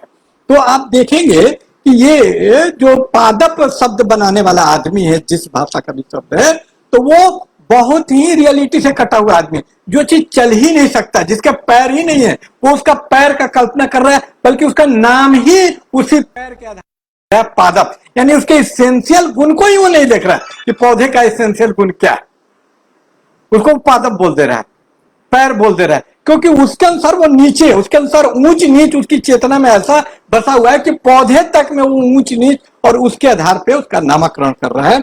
और इसके खिलाफ देखिए ये कवित्री ने, ये कविता कितनी जबरदस्त, एक पावरफुल कविता मुझे ये लगी कि तुम्हारा जूता हमें काटता है। ये कविता पूरा विद्रोह है, रिबेलियन है, एक वैकल्पिक संस्कृति का आह्वान है कि जो ब्रिटेन का जूता है उसकी पढ़ाई हमारे लिए किसी काम की नहीं। हम लोग को बच्चों में अंग्रेजी माध्यम में देते हैं कि Jack and Jill went up the hill, तो ये कविता Jack and Jill went up the hill ये हम नहीं समझ सकते। क्यों? क्योंकि हम जो रहने वाले भारत के लोग हैं, हमारा ज्योग्राफिकल सच, भौगोलिक सच वो नहीं है। तो एक पराया जूता पहन के कौवे की तरह हम लोग पराये बच्चे को पाल रहे हैं, पराया संस्कृति को पाल रहे हैं, तो कब हम लोग इसको समझेंगे और इस परायापन को। इसलिए सबसे जो भाषा की समस्या उत्पीड़ित की, परायापन, एलियनेशन। इसलिए आप देखिएगा कि एलियनेशन पे हेगल ने भी किताब लिखी, मार्क्स ने किताब लिखी, एरिक फ्रॉड ने, एक बड़ा इंपॉर्टेंट कंसेप्ट है। इसलिए सबसे बड़ा जो आप देखेंगे कि करेक्टरिस्टिक है गुलाम की, उत्पीड़ित की, और उसकी भाषा, उसमें परायापन पाया जाता है। उसकी भाषा खुद ही से खोई हुई भाषा है, उसकी अपनी भाषा नहीं है। वो भी जूते का प्रतीक का यूज करता है, और जूता वाला उसको किसने बोला है? जेनोनिम ने। पराया जेनोनिम बोलते हैं, दीकू की भाषा है, बाहरी आदमी की भाषा है। उसको जो दूसरा आदमी बोल रहा है उसी से वो खुद को पहचान पा रहा है। जैसे कि मेघालय नाम बंगालियों ने मेघालय को दिया, खासी लोग उसको मेघालय नहीं बोलते हैं, लेकिन आज एक खासी भी उसको मेघालय के नाम से पुकारता है। तो हम आज भी अपने आप को दूसरे आदमी द्वारा, पराये आदमी द्वारा नाम से, ये सबसे बड़ा पराया। इसलिए मुक्ति का जो सिम्योटिक्स है, संकेत विज्ञान है, उसका पहला उद्देश्य होना चाहिए इस परायापन से मुक्ति, ये एलिनेशन से मुक्त होके अपने रियल सेल्फ, जो सच्चा सेल्फ है, उसका रिहेबिलिटेशन, पुनर्वास ही हम लोग को, भारतीय लोगों को सांस्कृतिक मुक्ति दे सकता है। और जो सांस्कृतिक और राष्ट्रवाद की हम लोग बात करते हैं उसको हम उपलब्ध कर सकते हैं। वरना हम लोग जिस राष्ट्रवाद की बात करते हैं वो पूरी तरह आप देखिएगा इंडोलॉजिस्ट लोगों का नकल है। जो ओरिएंटलिस्ट लोग थे, जो भारत को बोलते थे कि आध्यात्मिक देश है, इसको शासन का अधिकार नहीं, ये स्वर्ग वगैरह देवताओं में रहे, दुनियादारी वाला देश नहीं है, हम लोग को मूर्ख बना दिया गया। हम लोग को बोल दिया गया कि शासन राजनीति से हमारा मतलब नहीं होना चाहिए, हम लोग आध्यात्मिक लोग हैं। हम लोग भी बहुत खुश हो गए जब ए एल बासम ने लिख दिया दी वंडर दैट वाज इंडिया, कि हम लोग वंडर है, लेकिन हम लोग वंडर नहीं है, हम लोग भी वैसे ही हाड़ मांस के मनुष्य हैं जिस तरह का। इसलिए देखिएगा कि उपनिषदों में बहुत हवाई बात है, लेकिन वेदों में जो भी प्रश्न है बड़ा रियल लाइफ, खाने पीने और मंडल लाइफ और आज के जीवन की मांगे वहां पर की गई हैं। और जितना भी देखिएगा कबीर दास या बेगमपुरा में अपनी इस रियल लाइफ को सुखी बनाने की कल्पना, यूटोपिया, चाहे बेगमपुरा हो रहा है दास का या अमरदेशवा कबीर दास को, वहां ये कल्पना की गई वहां। इसीलिए आप देखिएगा कुंवर नारायण ने जब वो लिखा आत्मजयी, खुद को जीतने की बातें, तो उनको बुरा लग गया कि मैंने ये क्या हवाई बात लिख दी। तो उन्होंने फिर दूसरी किताब लिखी बाजसरवा के बहाने, जिसमें रियल लाइफ, और वो उपनिषद से वेदों की तरफ लौटे, बोले कि नहीं, रियल लाइफ, ये जीवन, जो खाना पीना। तो भारतीय लोगों को जो अंग्रेजों ने सिखा दिया कि हम आध्यात्मिक है, हमको रियल लाइफ से, जीवन, भौतिक जीवन से मतलब ही नहीं, ये बहुत गलत है। हम लोग को भौतिक जीवन, भौतिक सीखों की तरफ लौटना है, ये बहुत महत्वपूर्ण है। और अपना ये भौतिक साम्राज्य जो कॉलोनी के रूप में, जो इंडस्ट्रियल मॉडल है, पूरी तरह से इंग्लैंड का मॉडल है हमारा। हमको अपना इंडस्ट्रियल औद्योगिक मॉडल, आर्थिक मॉडल, संकेत विज्ञान, पूरा संस्कृति अपनी ये बनाने की, हम लोग आत्म परायापन से भारतीय के रूप में, या उसके एक दलित भी जो बातें करते हैं तो देखिएगा कि वो भी अपने शोषक का ही नकल करते हैं। स्त्रियां भी जब बात करती हैं तो शोषक का ही नकल करती हैं। तो इस तरह से आप देखेंगे कि पूरा डिफीट हो जाता है। और इसी को फूको बोलता है कि प्रतिरोध भी सत्ता का ही एक अंश बन जाता है, और सत्ता उसके बाद और शक्तिशाली होकर ऐसे प्रतिरोध के बाद उभरती है। तो उसने ऐसे प्रतिरोध को मान्यता ही नहीं दिया। मंडेन लाइफ का मतलब होता है, मंडल नहीं, मंडेन।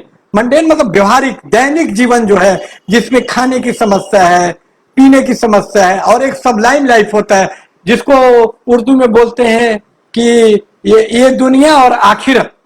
और ये अगर संस्कृत में जाइए तो बोलते हैं इहलोक और परलोक। तो परलौकिक दुनिया के बारे में सिर्फ चिंतित होने की जरूरत नहीं है। अहलौकिक दुनिया, जो भूखों लोग मर रहे हैं, कोरोना से इतने मजदूर मारे गए हैं। एक दूसरी कविता, ये जूते, अब जूता किस चीज से बनता है? चमड़े से बनता है। तो आप देखिए किस तरह से जो उत्पीड़ित जनता है उसका पूरा विमर्श, उसको जो बना दिया गया है उत्पीड़क द्वारा, ऑपरेसर द्वारा, उसी से वो अपनी भाषा सबभट करके, उसी भाषा को मोड़ के तोड़ करके, उसी की भाषा को उसके खिलाफ इस्तेमाल करने की एक रणनीति विकसित करता है, और वो कविताएं लिखते हैं। तो ये कविता कर्मानंद आर्य जी की है। तो किरण जी के कविता के बाद ये कविता मैं इसलिए पढ़ रहा हूं, ये उसी की देखिएगा, मतलब कड़ी में है, उसी से रिलेटेड है। जूता चमड़े से बनता है, अच्छा जूता।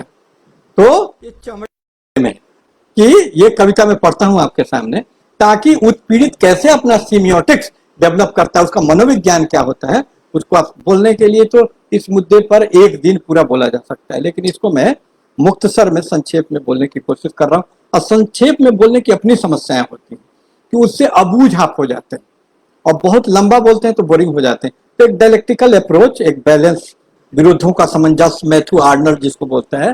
तो मैं संक्षेप में भी बोलने की कोशिश कर रहा हूं, और थोड़ा पल्लवन भी थोड़ा सा खोलने की भी कोशिश करता हूं।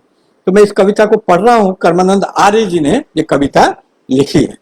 इस 21वीं शताब्दी में जब दुनिया चांद के बारे में सोचती है, तब हम सोचते हैं अपने सिर पर लदे हुए चमड़े के बारे में। इस 21वीं सदी में जब कोई नहीं सोचता, तब हम सोचते हैं कैसी होगी। आप जरा रेटोरिक जो बार बार आता है, इसमें चमड़े की बात आती है, इस पर ध्यान दीजिए। ये बड़ा शिल्पगत स्तर पर भी बड़ी एक, मतलब कला के स्तर पर भी बड़ी एक सशक्त कविता ये है। कैसे होती है चमड़े से विहीन दुनिया, इस आधुनिक हो गए चमड़े के बारे में नहीं सोचे तो क्या करे पढ़ाई। पढ़ाई करके फिर सोचे चमड़े के बारे में। हम मकान खोजने निकले कि सोचने लगे चमड़े के बारे में। हम सार्वजनिक सभा में घुसे तो सबसे पहले सोचते हैं कोई देख तो नहीं रहा मेरे सिर पर लगा हुआ ताजा चमड़ा। मेरा एक दोस्त कहता है तुम लोग पढ़कर भी नहीं सुधरे। मैं कहता हूं जब तुम नहीं सुधरे तो हम कैसे सुधर सकते हैं भाग्य विधाता। तो एक बड़ी सशक्त व्यंग भी है इस कविता में। तो आप देख सकते हैं कि जो कवि है उत्पीड़ित वर्ग का, वो जूते के विमर्श से इनकार करता है, उसके जूते को पहनने से इनकार कर देता है, और ये चमड़ा जो बार बार आता है अपने लाइफ के रियलिटी को एहसास दिलाना चाहता है कि तुम आधुनिक हो गए, लेकिन ये आधुनिक होना हमें उपलब्ध नहीं है। देखेंगे कि हम लोग, कुछ लोग हैं, मैं देखता हूं, वो आधुनिक और नास्तिक बन जाते हैं, और आस्तिक जनता को, छठ पूजा करने वाले को या नमाज पढ़ने वाले का मजाक उड़ाते हैं। तो इस विमर्श को और इससे इसको आप जोड़ सकते हैं। आप देखिएगा कि आधुनिक होना किस वर्ग को उपलब्ध है। तो आप देखिएगा कि उत्पीड़क वर्ग को उपलब्ध है। ज्यादा आधुनिक ब्रिटेन है, न कि उपनिवेश। तो ये बहुत अच्छा बहाना बन जाता है जो बेचारा उत्पीड़ित रहा है उसका मजाक उड़ाने का। आज एक ब्रिटेन का आदमी इंडिया का आराम से मजाक उड़ा सकता है। आप जानते हैं कि कैथरीन मेयो करके एक अंग्रेज महिला थी, उसने भारत का पूरा मजाक उड़ाया, मदर इंडिया एक किताब लिख के। तो गांधी जी बड़े दुखित हुए और तमाम भारतीय दुखित हुए और उसको गटर इंस्पेक्टर का, नली के इंस्पेक्टर का रिपोर्ट बोला उन्होंने। तो आप देख सकते हैं कि ये आधुनिक होना किसको ज्यादा उपलब्ध होता है? ऑपरेसर को, उत्पीड़क को। एक ब्राह्मण को ज्यादा उपलब्ध है आधुनिक होना, वो ज्यादा पढ़ा लिखा है।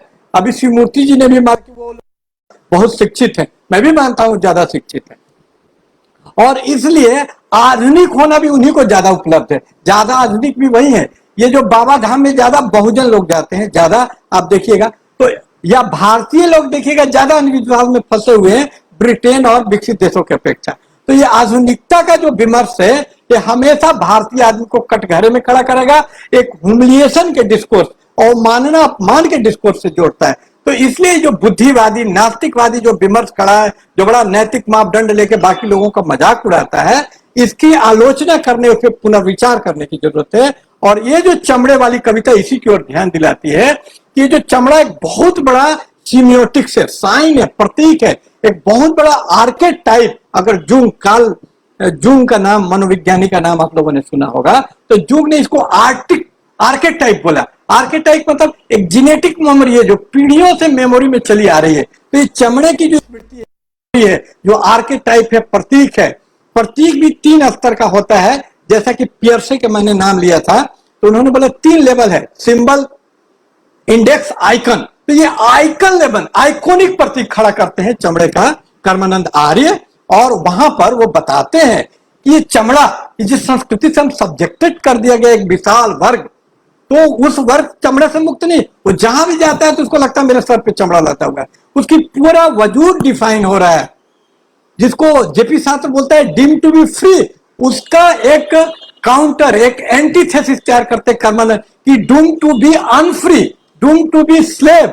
मैं डूम टू बी फ्री नहीं हूं, मैं डूम टू बी गुलाम। इस चमड़े को ढोने के लिए ये आधुनिक 21वीं सदी में भी मेरा अस्तित्व चमड़े से डिफाइन हो रहा है। ये चमड़ा मेरा साथ ही नहीं छोड़ रहा है, मैं इसको फेंक देना चाहता हूं। और बार बार विक्रम बेताल की जो मिथक कथा है उसकी तरह ये आके मेरे कंधे पे बैठ जाता है, मेरे सर पे बैठ जाता है। ये चमड़ा ये जो पिछड़ेपन का चमड़ा, अंधविश्वास का चमड़ा है, जिसके आधार पर बहुत आराम से भारत जैसा एक जो उपनिवेशिक देश का मजाक उड़ाया जा सकता है, दलित जैसा जाति का मजाक उड़ाया जा सकता है, औरतों का मजाक, औरतों का भी देखिएगा, प्राय जो मिसोगाइनिस्ट लोग होते हैं, औरतों का मजाक इसी आधार पर कि वो पिछड़ी हैं। एक घर में भी चले जाइएगा, कई मैंने ब्राह्मण साहित्यकारों का, यू आर अनंत मूर्ति वगैरह का उपन्यास पढ़ा, और वो थोड़े जागरूक ब्राह्मण हैं, तो वो अपना क्रिटिक एक आलोचना तैयार करते हैं। जुम्फा लाहिड़ी है या VS नेपाल है, इसको पढ़िएगा तो आप देखिएगा कि ये बताते हैं कि इनके घरों में पापा तो बड़े आधुनिक थे, लेकिन माँ छुआछूत मानती थी। वो अलग बर्तन मुसलमानों के लिए या दलितों के लिए रखती थी। तो आप देख सकते हैं कि औरत ज्यादा पिछड़ी है, उसको आधुनिक होना, प्रगतिशील होना इतना मयस्सर नहीं है, अच्छा होना इतना उपलब्ध नहीं है जितना अच्छा होना पुरुष को उपलब्ध है। तो जब हम लोग क्रिटिक तैयार करते हैं औरतों का, उपनिवेश के रूप में भारत का, तो ये भूल जाते हैं कि आधुनिकता 21वीं सदी की तथाकथित उत्तर आधुनिकता भी एक ऑपरेसर को ज्यादा उपलब्ध है। इसलिए ऑपरेसर का परंपरा पे ही नहीं, आधुनिकता पे भी अधिकार, they own both tradition and modernity. मैं बार बार ये बात करता हूं। तो इसलिए ये आलोचना करने, किसी का मजाक छठ पूजा के चलते उड़ाने के पहले 10 बार सोचना चाहिए। या कोई टोपी पहन के नमाज एकदम अंधविश्वासी मुस्लिम है जिसको आप बोल के मजाक उड़ाने जा रहे हैं, तो 10 बार सोचना चाहिए कि कितना उपलब्ध है। और मैंने बताया कि उत्पीड़न का परिभाषा यही है कि लैक ऑफ चॉइस। इसलिए जो कौन चोपड़ा जी कोई है, मैं नाम भूल गया, प्रियंका चोपड़ा या कुछ नाम है उस अभिनेत्री का, तो बार बार चॉइस की बात करती है। तो ये चॉइस उसको उपलब्ध है, एक दलित स्त्री या हाशिए के ये गरीब स्त्री को नहीं उपलब्ध है वो चॉइस, नारीवाद। वो उसके पास लैक ऑफ चॉइस है, तभी तो पीड़ित है। इसलिए उसके पास वही विकल्प है, उसी तरह सिंदूर लगाना या बुरके में रहना उपलब्ध है। इसलिए उसका मजाक उड़ाना जिसके पास चॉइस ही नहीं है।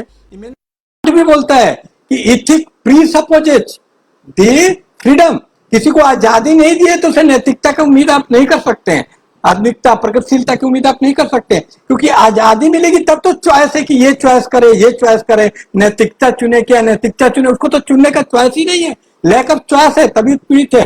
तो ये चमड़ा जो है एक लैक ऑफ अल्टरनेटिव का आर्केटाइप आइकन प्रतीक बन के ये आपके सामने उपलब्ध होता है कि वो जो अदर है, उत्पीड़क को कर्मानंद संबोधित होते हैं, बताते हैं कि तुम्हारे साइकोसिमियोटिक्स में, तुम्हारे भाषा मनोविज्ञान में, मानस में, इसलिए जैसे भारतीय में भी मनोमय, ज्ञान में 5 स्तर, अन्न में शरीर के स्तर, आत्मा के सब बताए गए। तो ये जो मनोमय अस्तित्व है, मन का जो संसार है, मनोविज्ञान, ये जो साइकिक वर्ल्ड जो है, स्पेस है, उसमें चमड़ा ही चमड़ा फैला हुआ है जो उत्पीड़ित है, और जो अन्य है उत्पीड़क, उसके पास सिर्फ 21वीं सदी ये सब होने का विकल्प है। तो बहुत ही आइकॉनिक कविता है मेरे हिसाब से, और ये मेरी बात को रखने में इस कविता ने सहायता किया। तो मैं कर्मानंद आर्य जी और शैली किरण जी दोनों को मैं हार्दिक धन्यवाद, तहे दिल से शुक्रिया करता हूं कि इनकी कविता के बगैर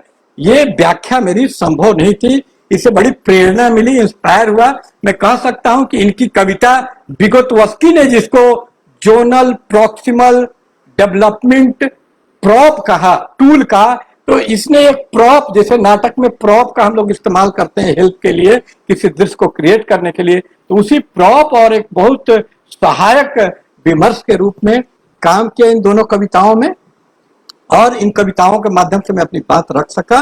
और ये फिर से मैं जूता काटने पर लौटूंगा कि ये जो चमड़े से बना हुआ जूता है, ये चमड़े जो रात दिन जिसको फेंक नहीं पा रहे हैं, इन चिपका पूरी तरह से, और ये आधुनिक नहीं हो पा रहे हैं, प्रगतिशील नहीं हो पा रहे हैं। कॉलोनी जो है अपने मालिक जैसा नहीं, उसके मालिक के प्रतिरूप में बनाया जाता है, लेकिन वो मालिक जैसा कभी बन नहीं जाता है, वो क्रिकेचर बनकर रह जाता है।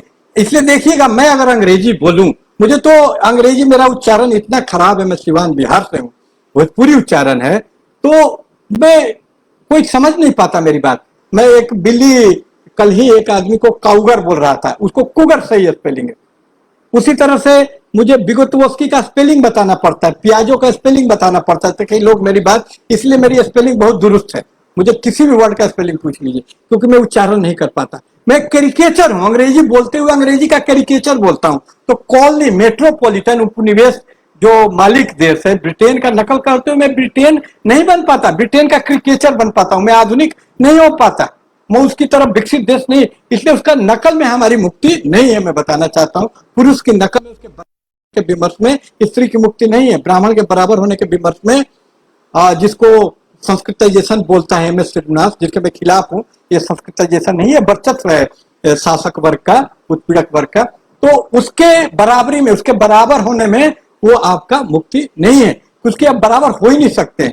इसीलिए VS नेपाल जब मिलियन मुटनी किताब लिखता है, तो नहीं बन पा रहा चेहरा बोलता है कि एक अधूरा जैसे तैसे बना हुआ एक कॉलोनी, मतलब आप जैसे तैसे बने हुए ब्रिटेन है। इंडिया का वो डिफिनीशन क्या देता है भारत का, कि भारत एक ऐसा इंडिया है जो जैसे तैसे बना हुआ एक इंग्लैंड है। आप देखेंगे कि महंगे ब्रांड का जूता सब कोई पहनना चाहता है, तो हम देखते हैं कि जैसे तैसा सस्ता, उसी का नकल, उसमें वुडलैंड लिखा हुआ एक आदमी पहनता है और हास्यास्पद लगता है वैसा पहने हुए। तो हम लोग इसी तरह का जूता पहन रहे हैं जो हमारे को बहुत काटता है, और उस जूते को फेंक देने का आग्रह किरण जी करती हैं। और इसके विपरीत इस कविता के इस आग्रह के बरक्स एक रियलिटी का दर्शन कराते हैं कर्मानंद आर्य, कि फेंक नहीं पा रहे, उनकी मजबूरी। तो एक द्वंद्वात्मक स्थिति है, इसको फेंकना इतना आसान नहीं है, इतना वर्चस्व।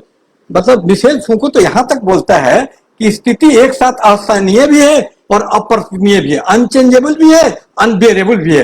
जिसको गाने में कहा गया कि चैन एक पल नहीं और कोई हल्फ नहीं, कि हम इसको सा भी नहीं पा रहे हैं। इतना ही जो वो जीवन है, गुलाम वाला जीवन, पराधीन सुख ने सपना ही, और उसको हम लोग चेंज भी नहीं कर पा रहे हैं। जस का तस देखिएगा, 47 के बाद शायद ही कोई 70 सालों में कोई खास चेंज सांस्कृतिक रूप से, मोबाइल आ गया सब लोगों के हाथों में, लेकिन कोई खास सांस्कृतिक इस मायने में कि अपनी संस्कृति कहां तक हम लोग भारतीय हो पाए, अभी भी हम लोग एक कोल नहीं। आप उसका नकल करते हुए इन दोनों कविताओं से स्पष्ट हो गया होगा कि आप मुक्ति का विमर्श नहीं खड़ा कर सकते, लेकिन इतना आसान भी नहीं है, ये बात पता चलती है। कर्मानंद वो व्यंग करते हैं कि कितना मुश्किल बना रखा है इससे बाहर आने से, जिस रूप से डिजाइन कर दिया है। आज भी देखिएगा कि जब उत्पीड़ित आदमी लड़ता है तो टुकड़े टुकड़े में लड़ता है। हर आदमी जैसा बना दिया गया उसको तोड़ नहीं पा रहा है। हर आदमी उसी विमर्श, तत्मा आदमी है तो तत्मा क्षत्रिय बन के, कुर्मी कुर्मी क्षत्रिय बन के लड़ना चाहता है, चमार चमार पर डेंजर चमार गौर करते हुए लड़ना चाहता है। इसी तरह भारतीय आदमी भी पंजाबी आदमी और जो आदमी है अपने अपने इथनिसिटी के साथ लड़ना चाहता है, एक मुक्ति का स्वतंत्र, और इस रूप में उसको उत्पीड़क नहीं डिफाइन किया, ये उसका अपना डिफिनेशन नहीं, चॉइस नहीं है, तो अपना चॉइस करके। इसलिए जो लोग ऐसे लोगों की राजनीति को अस्मिता की राजनीति करते हैं तो मैं इसका खिलाफ हूं। क्यों? अस्मिता की राजनीति तो वो कर सकता है जिसकी अपनी अस्मिता हो, हमारी तो कोई अस्मिता ही नहीं है। भारतीय अस्मिता करके या दलित अस्मिता करके कोई चीज ही नहीं है। अभी तो हमको अपना सेल्फहुड, हमको सेल्फलेस बना दिया गया, क्योंकि एक सेल्फलेस आदमी कहीं पूजन किया जा सकता है, इसीलिए सेल्फ रिस्पेक्ट मूवमेंट हुआ, जबकि मूवमेंट उससे भी आगे जाके सेल्फ मूवमेंट होने, सेल्फ ही नहीं है तो किसका रिस्पेक्ट? तो हमारा सेल्फीड नहीं है, अपने सेल्फहुड को वापस, जिसको इरोड कर दिया उत्पीड़कों ने, कोलोनाइजर ने। एक स्त्री का भी देखिए कोई सेल्फहुड नहीं होता है, और पहले तो ये होता था कि उसका शादी हो गया तो उसका नाम बदल के वो फलानवा ब हो जाती थी, रमरतिया ब, ये ब, सुदामा ब, मतलब सुदामा की बहू होती थी, उसका अपना कोई नाम, कोई अस्तित्व नहीं होता था। तो जिसका सेल्फ ही नहीं है, अपनी अस्मिता ही नहीं है, वो अस्मिता की राजनीति क्या करेगा? उसका पहला लड़ाई तो अस्मिता प्राप्त करने का, पहचान को प्राप्त करने की लड़ाई है, उसको रिहेबिलिटेट। इसलिए हमारे भारत के उपनिवेश के तौर पर, एक भारतीय के तौर पर, या एक दलित, जिस भी, हर आदमी कहीं ना कहीं अप्रेस्ड है, तो उसकी लड़ाई अपने उसी अस्मिता को पहचान, स्वतंत्र संस्कृति की पहचान की लड़ाई। इसीलिए अश्वेत लीडर एक बहुत बड़े थे, अल हजजी, जिनको मालकम एक्स भी कहा जाता है, तो अपना टाइटल नहीं लिखते थे कि मेरी कोई पहचान ही नहीं है, हम अपने आप को सिंह और कोई स्मिथ, स्मिथ टाइटल मतलब लोहार, जो टाइटल एडम स्मिथ जैसे है, या एलिजाबेथ टेलर यानी उसके दर्जी रहे होंगे, तो ये भी टाइटल बोले हम कैसे लगाएं? तो उन्होंने लिखा मालकम एक्स, एक्स मतलब अननोन होता है अंग्रेजी भाषा में, अननोन बोला कि अभी हमको हम क्या है पता करना बाकी है, मालकम एक्स ने। तो मैं उनकी इस दर्शन से सहमत हूं कि अभी हम क्या है हमको पता ही नहीं, इसलिए गुप्त भी बोला कि हम क्या है क्या होंगे, अभी आओ मिलके विचारे सभी, मतलब हम क्या है अभी विचार करना है, हमारी अस्मिता को प्राप्त करना है, ये प्राप्त है, और इसको प्राप्त करते हुए ही हम अपना भाषा मौन विज्ञान, यानी अपना स्वतंत्र एक भाषा मानस, क्योंकि भाषा ही अस्तित्व का सबसे बड़ा, संस्कृति का जो कैरियर है वो भाषा, और उस भाषा को कौन कैरियर करता है? हमारा मनोविज्ञान। हमारे मनोविज्ञान से मैंने दिखाया आपको पादप वगैरह के माध्यम से कि कैसे हमारे भाषा को कंट्रोल करती है। एक और उदाहरण मैं देना चाहूंगा, नीलगाय का उदाहरण, कि जो नीलगाय है उसको अलग अलग भाषा में देखिए, अलग अलग, जो किसान है जो काम करता है खेतों में, उसको वो घोड़परास बोलता है, घोड़े जैसा, वो नीलगाय उसको नहीं बोलता है। नीलगाय कौन बोलता है? जो जिसने कभी नीलगाय देखी ही नहीं, पढ़ के व्याकरण में, जिसको नोम चॉम्स्की ने एक जगह लिखा कि जब हम रोज, जिसने गुलाब का फूल नहीं देखा है तो वो डिक्शनरी में देखता है, तो डिक्शनरी में क्या देखता है? गुलाब एक फूल का नाम है, तो उसके लिए वो फूल का नाम है, वो सुगंध, उसके पूरे डासाइन, जिसको हिडेगर डासाइन बोलता है, पूरी दुनिया जो गुलाब बोलने से मन एक संसार खुशबू का तैयार होता है, उसको वो नहीं देख पाएगा। उसके लिए डिक्शनरी का मीनिंग है गुलाब एक फूल का नाम है, बस इतना वो जान पाएगा। तो एक पूरी दुनिया जो अनुभव से तैयार होती है, इसीलिए वो उसको नीला गाय बोल देता है, जबकि सच्चाई ये है कि जो नीलगाय प्राणी है वो नीले रंग का, उसकी मादा नीले रंग की होती ही नहीं है, उसका पुरुष नीले रंग का होता है, इसलिए नील बैल बोला जाता तो फिर भी सही था, फिर भी सही था, क्योंकि उसका पुरुष और ये धूसर वगैरह रंग की होती है उसकी मादा। लेकिन उसको गाय क्यों बोल दिए? क्योंकि आपका ज्ञान अनुभव पे आधारित नहीं है, रियलिटी से कटा हुआ मेटाफिजिकल ज्ञान है, जिसको हिडेगर प्रोडक्शनिस्ट मेटाफिजिक्स बोलता है, यानी पूरी तरह ये ज्ञान पश्चिमी है। यानी पूरी मेरी धारणा, ये सारी जो लैंग्वेज जिसको हम लोग इंडो आर्यन बोल रहे हैं, पश्चिमीकरण का शिकार है, क्योंकि इसमें अपनी दुनिया, क्योंकि भारत का जो और पूर्वी दर्शन है वो होलिस्टिकल है, समग्रतावादी है। इस दर्शन को सतभंगी न्याय जो जैनों का है, या फजी लॉजिक जो महात्मा बुद्ध का है, उसके द्वारा सम्यक ज्ञान हो कि होलिस्टिक, अब टुकड़े में नहीं देखे। जातक कथा, एक हाथी को अंधों ने, किसी ने खंभा समझ लिया, किसी ने सांप, तो कहेंगे नहीं पूरेपन में देखो, तो ये पूरेपन नहीं, कॉम्पर्टलाइज करके डिसिप्लिन में बांट के देखता है पश्चिमी। इसी को प्रोडक्शनिक्स मेटाफिजिक्स करके हिडेगर ने आलोचना किया और बुद्ध धर्म से बहुत प्रभावित हुआ, क्योंकि वो होलिस्टिक था।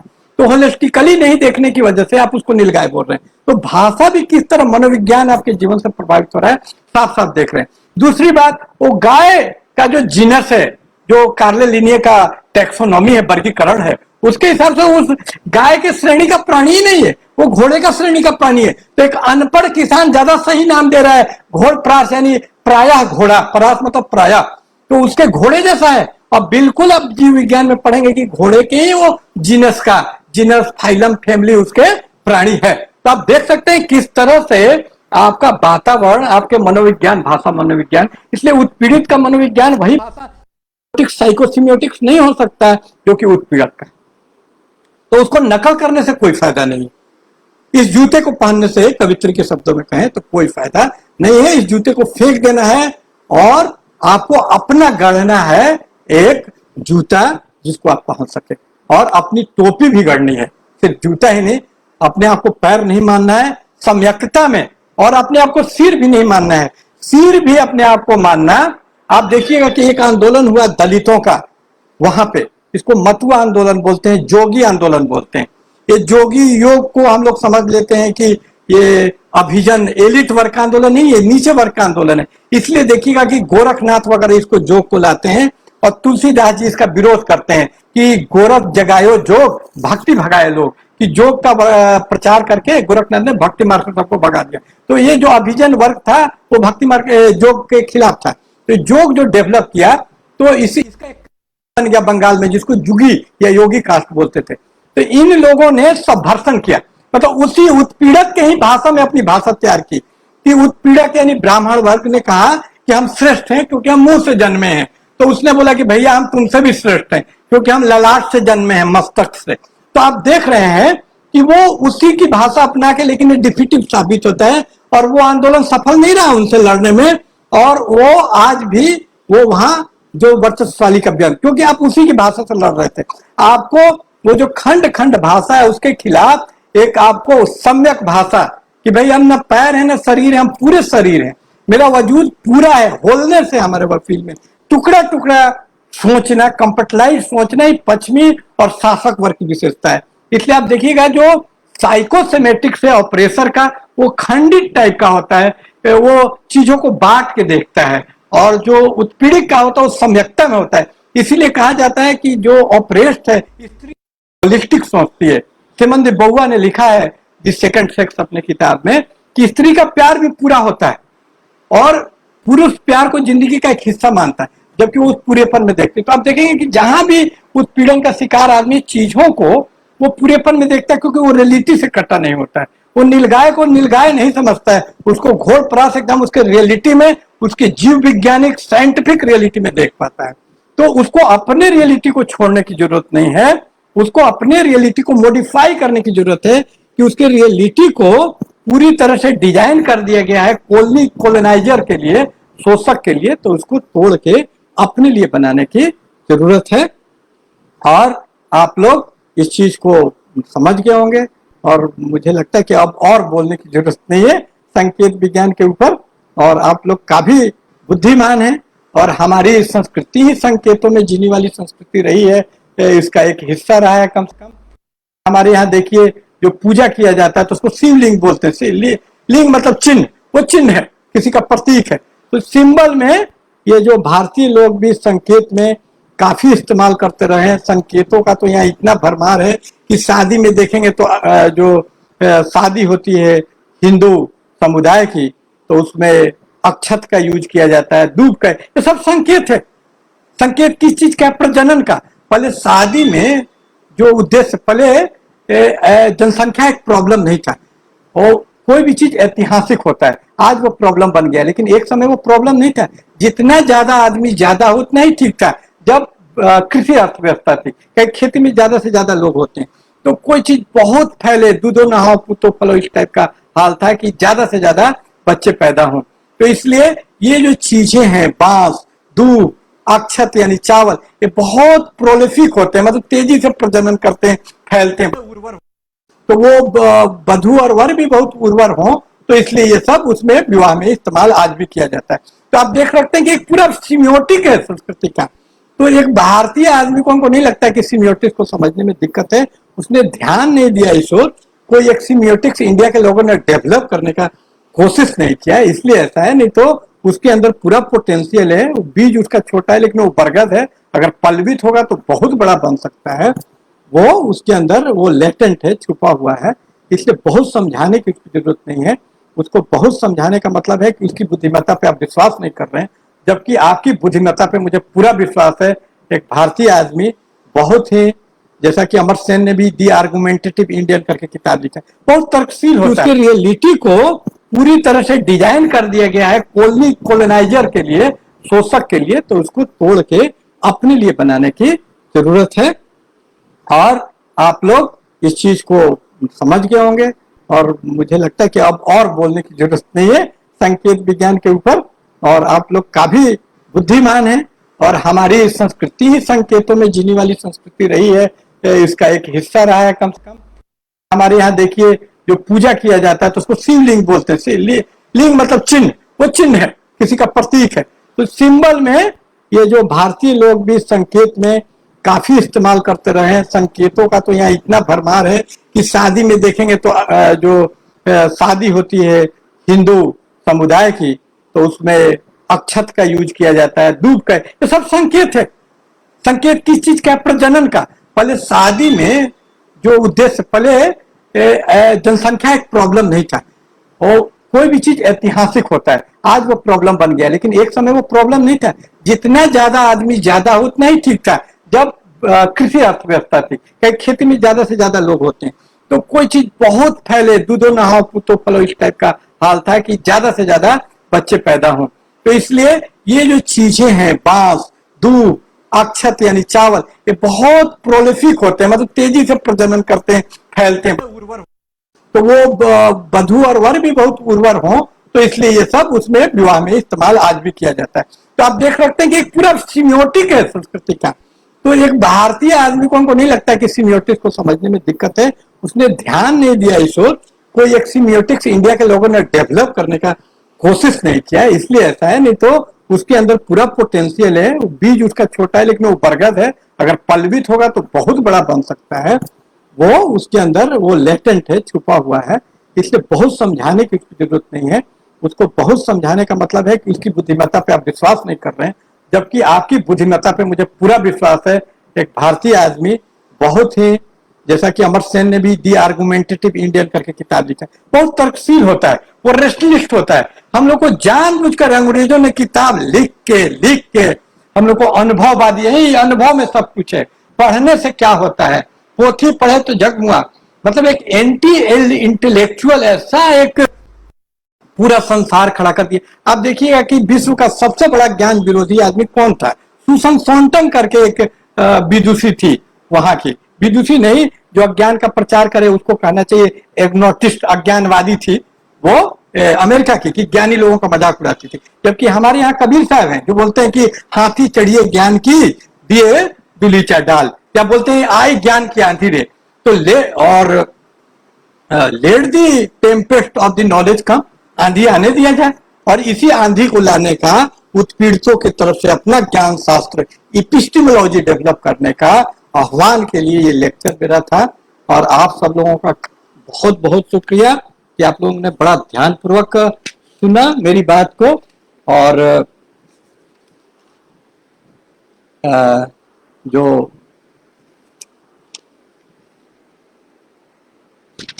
मैं अंत में जिस बात के साथ खत्म करना चाहूंगा वो है कि हमको जो कोशिश करनी है, हमारा उद्देश्य क्या होना चाहिए, सिर्फ समस्या बताने से नहीं होता है, उसका हल जरूर बताना चाहिए। मुझे हमेशा जिद रहता है कि हल जरूर बताएं,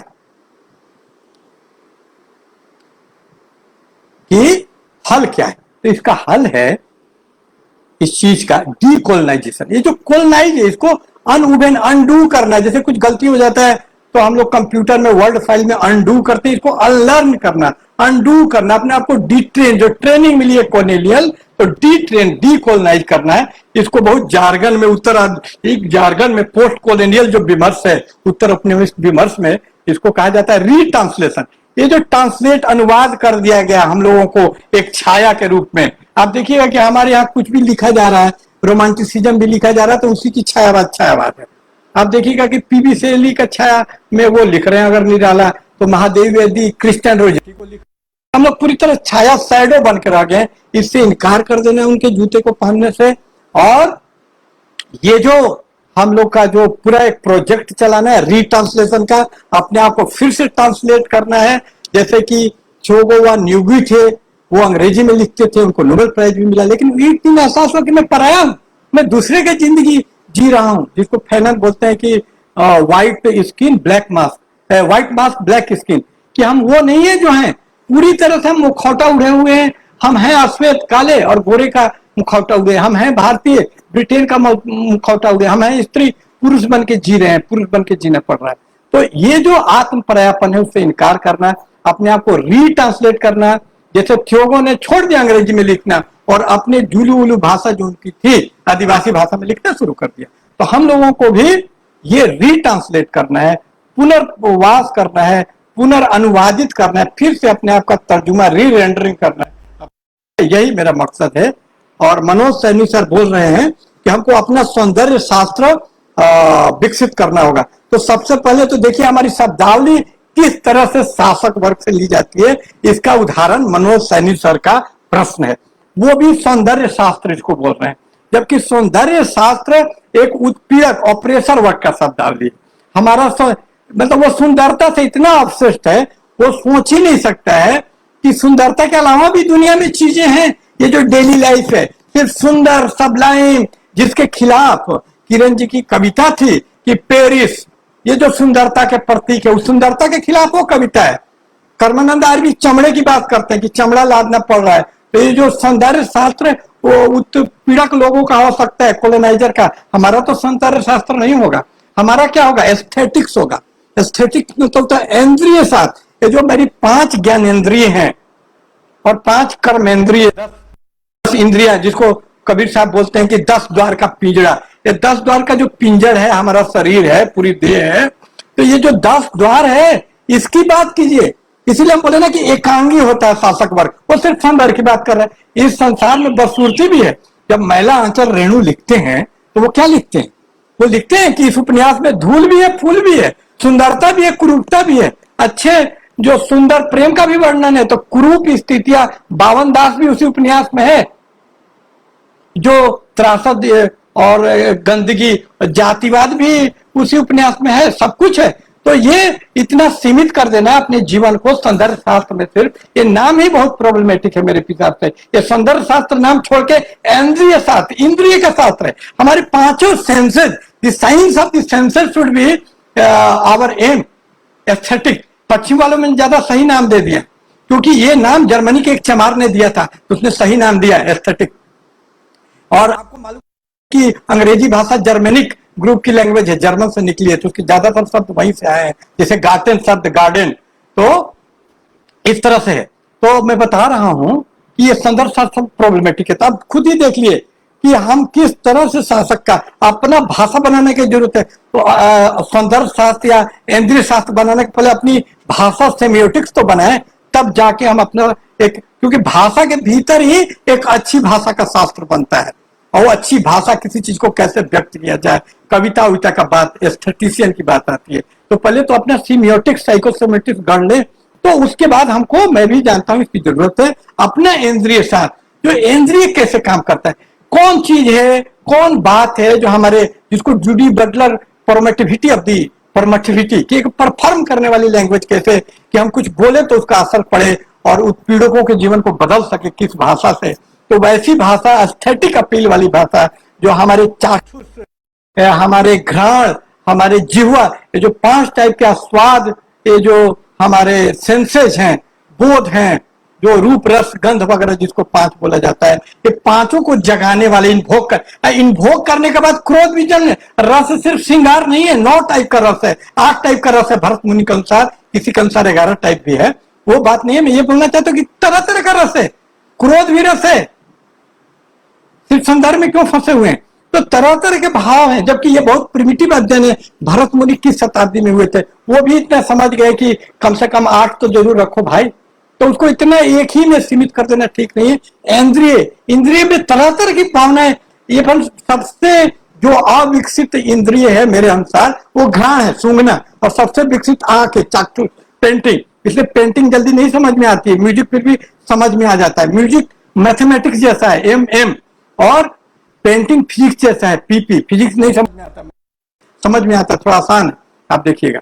तो उसी तरह से ये सबसे कम जो स्ट्रक्चर है जिसमें सूंघने में खुशबू है, बदबू है, और आप नहीं बता पाते हैं, नाम नहीं रख पाते हैं, ज्यादा से ज्यादा गुलाब जैसा, चमेली जैसा बोलते हैं। देखिए कितना संकट है घ्राण, क्योंकि उसका स्ट्रक्चर नहीं है। तो सबसे कम विकसित मैं घ्राण को मानता हूं, लेकिन घ्राण भी इंद्रिय ऐसा है कि उसमें भी इतना सिंपल नहीं है। तरह तरह का सुगंध और तरह तरह का गंध हम लोग को महसूस होता है। एक उबकाई आता है, वो अलग गंध है। एक एकदम मन प्रसन्न हो जाता है, गुलाब, मोगरे की खुशबू, फूल खिले तो मोगरे जैसा लगता है। तो अलग अलग जो बिंब खड़े होते हैं। तो ये एक होलिस्टिक मतलब इंद्रिय शास्त्र विकसित हो, उसकी बात मैं करना चाह रहा था। ये तभी विकसित हो सकता है कि जब हम लोग एक अपने आप को रीट्रांसलेट करें और अपना एक शास्त्र गढ़ पाए। तो ये उत्पीड़ितों का ये जो सिम्योटिक्स था उसके बारे में यही था। काफी आपका समय ले लिया, 1.5 घंटे हो गए। तो ये मेरा व्याख्यान भी एक टाइप का अपने आप में सिम्योटिक्स है, साइन है, ये एक प्रतीक है, एक आह्वान का, आपको पुकारने का। आपको इसमें पुकारा गया है, आपको अलगार एक है कि हम लोग अपने ही खिलाफ जो हैं, हमारा व्यक्तित्व खुद ही से, जो सुनशिष ऋषि थे उनका व्यक्तित्व खुद ही से सुनशिष ऋषि का खोया हुआ था। तो सुनशिष होने से हम इनकार करके अपना रिहेबिलिटेट करें, रिहेबिलिटेशन ऑफ द सेल्फ के आह्वान के साथ मैं अपना वक्तव्य समाप्त करता हूं। सबको मेरा बहुत बहुत धन्यवाद, प्रणाम।